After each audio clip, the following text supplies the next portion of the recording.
Hi,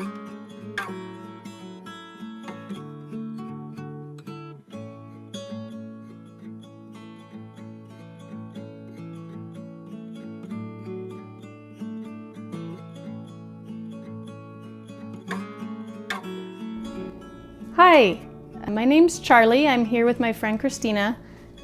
Today we did a soup swap. Soup swaps are fabulous because we each get 8 jars of soup to take home. Actually, she's gonna get more because she made more soup.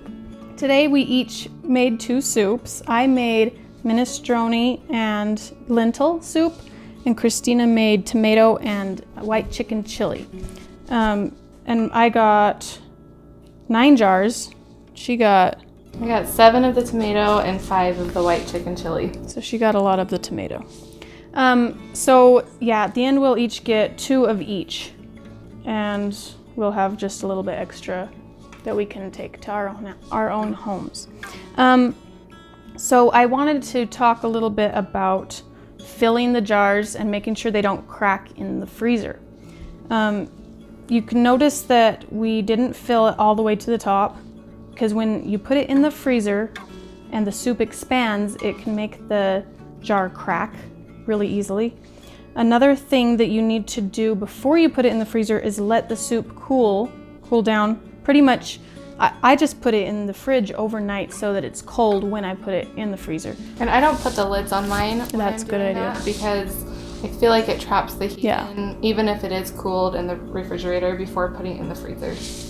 So you could put just this part of the lid on, like at first, when you put it in the freezer, like overnight, and then the next day just remember to put on this part of the lid.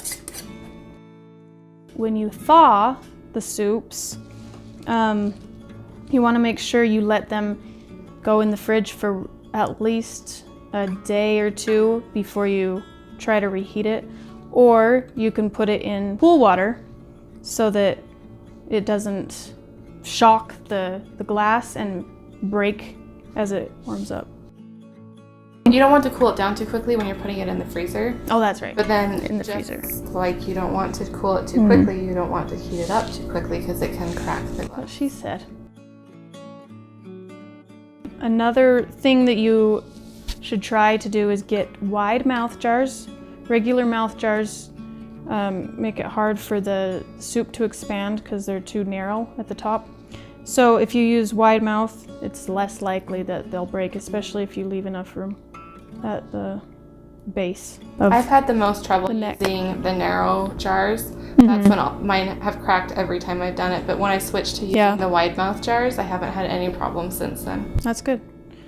Another thing in the freezer, when you put them in the freezer, don't put them touching each other like this, because as they expand, it's more likely that they'll crack that way.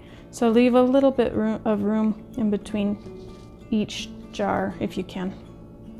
And actually, I mean, I think as long as you cool it completely off before you put it in the freezer, you should have no problems, but it's just best to be safe. I've noticed that soups like the tomato soup or anything that's broth based seems to expand more than something like your lentil soup probably wouldn't expand as much because it's already thicker and it doesn't have as much moisture in it. That's a good point. So hopefully you got some good tips, and hopefully in the future you get to do a soup swap with a friend. I would suggest not doing more than 2 people. What about you? I would agree. Unless, not more than 2 soups each. That's true. Yeah. Unless you have a huge kitchen, maybe you could do like 3 people. Or if you brought them already prepared. Yeah. Because what we've done is we just prepare our ingredients ahead of time and then get together to assemble the soups and put them in the jars. But if you had already assembled the soup and put it in the jar, then you could do it with more people, and then you have even more variety. Yep.